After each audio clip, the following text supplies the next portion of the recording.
Bonsoir à toutes et à tous, bienvenue dans cette édition d'information, mais tout d'abord le sommaire. Troisième journée du cadre de concertation avec les forces vives de la nation. Ce jeudi, le président du CNRD, à l'écoute des acteurs miniers, les avantages des potentialités minières au profit des populations étaient au cœur des débats.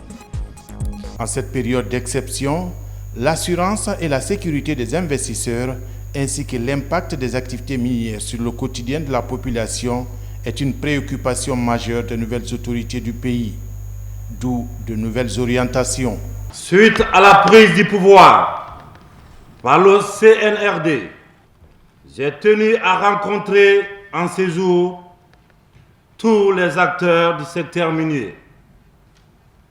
À travers cette prise de contact, mon objectif est surtout de vous rassurer d'abord. Ensuite, d'identifier les obstacles liés à la poursuite des activités minières dans cette période de régime d'exception et proposer des solutions palliatives.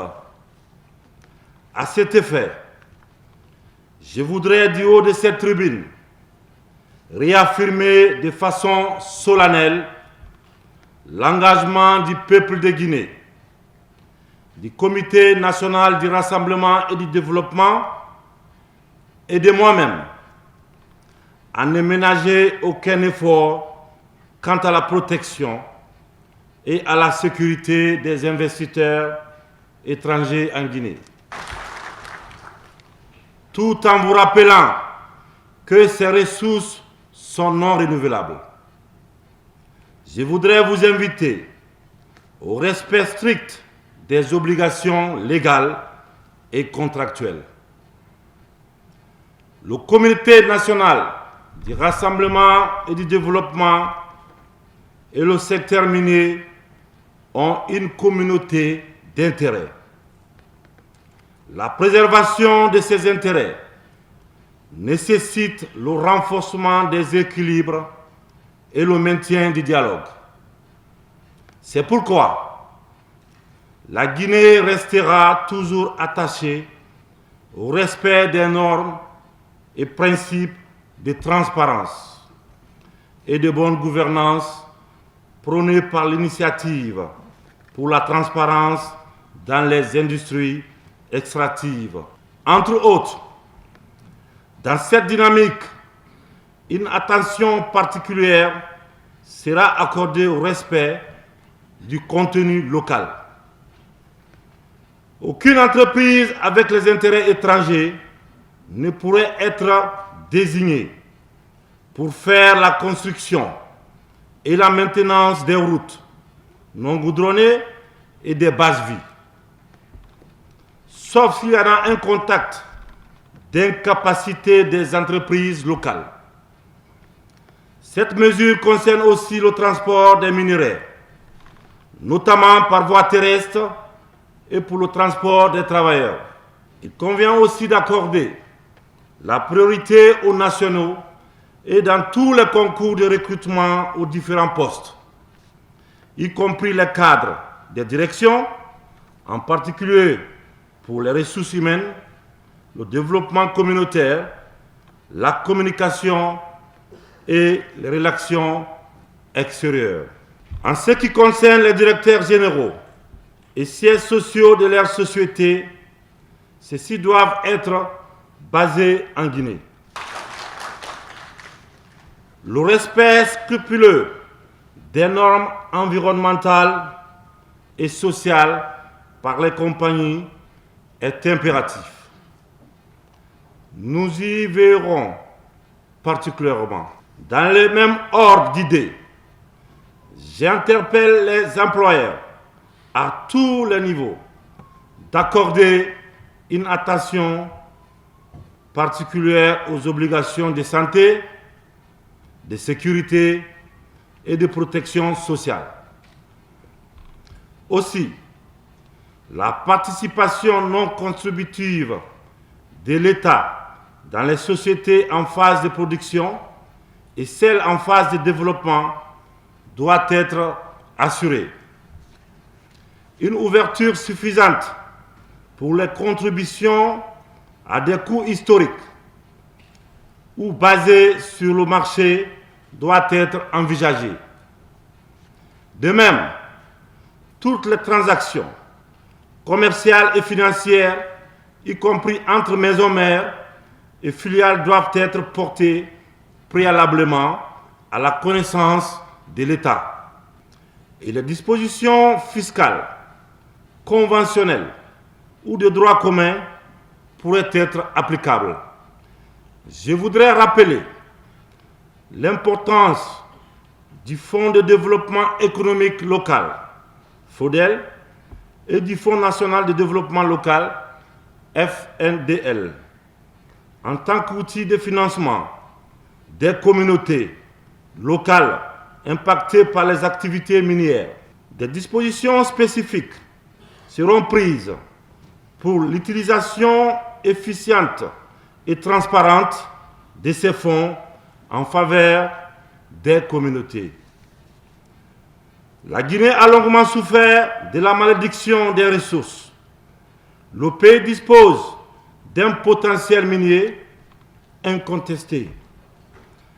Mais les populations demeurent dans une pauvreté visible.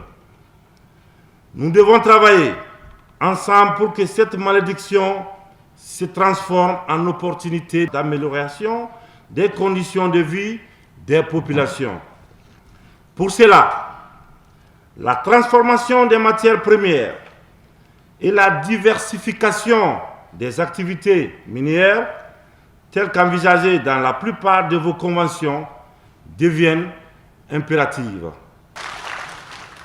Vos obligations dans ce cadre doivent être respectées sans délai.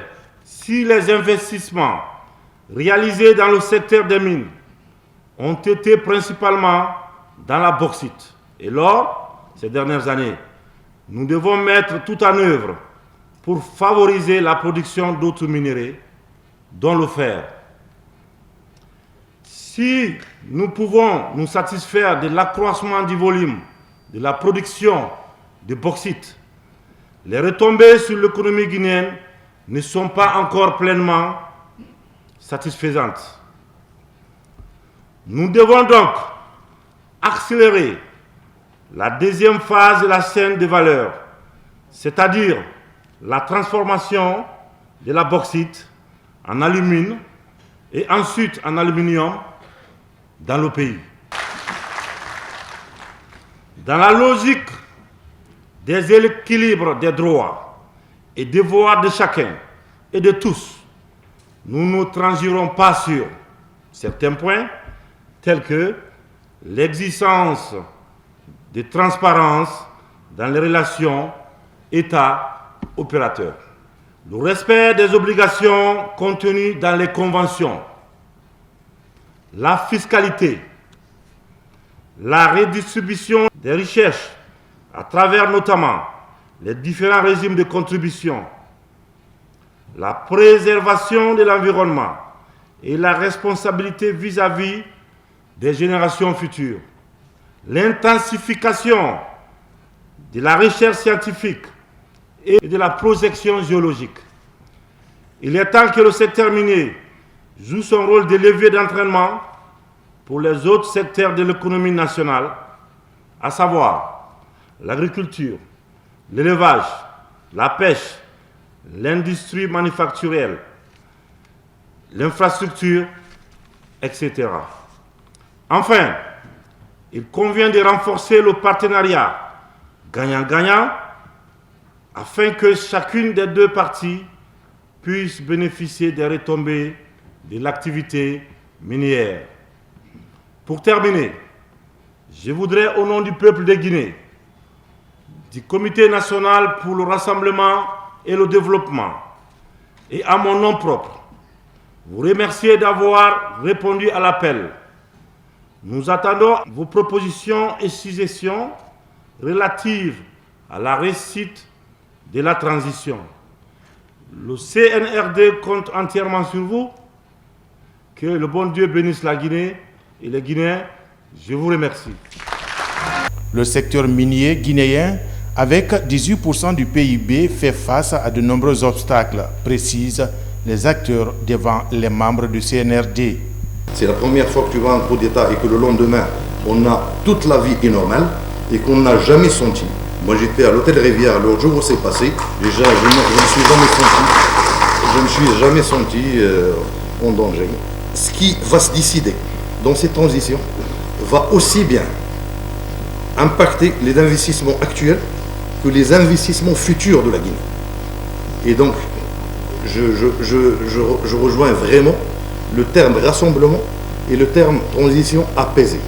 Parce que c'est ça ce qui va donner des signes forts aux investisseurs nationaux et aux financiers internationaux de continuer à voir en la Guinée un État où ils peuvent investir paisiblement, sécuritairement et durablement. La SAG n'a souffert d'aucune entorse. Je voudrais vous remercier pour la réouverture immédiate des ports et de l'aéroport au lendemain même des événements. Ceci a eu un impact positif majeur sur les activités minières de la SAG. La Guinée, respectueuse de ses engagements internationaux, entend créer un environnement de sécurité propice à un développement profitable aux nationaux et aux investisseurs étrangers.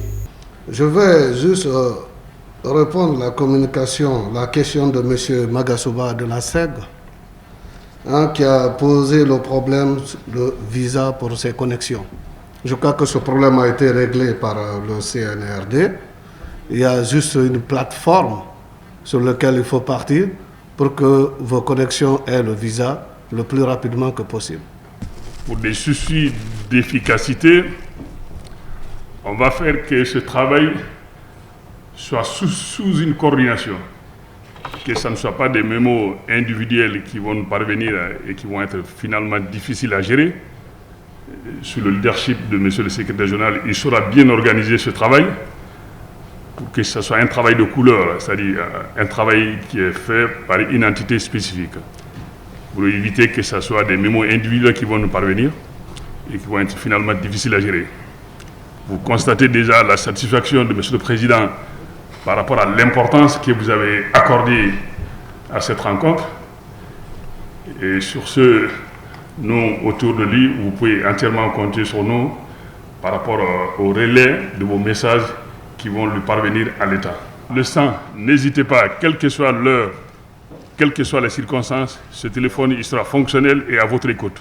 Cette rencontre entre le CNRD et les opérateurs miniers a donc permis de faire le diagnostic du secteur et de rassurer les investisseurs de la poursuite de leurs activités.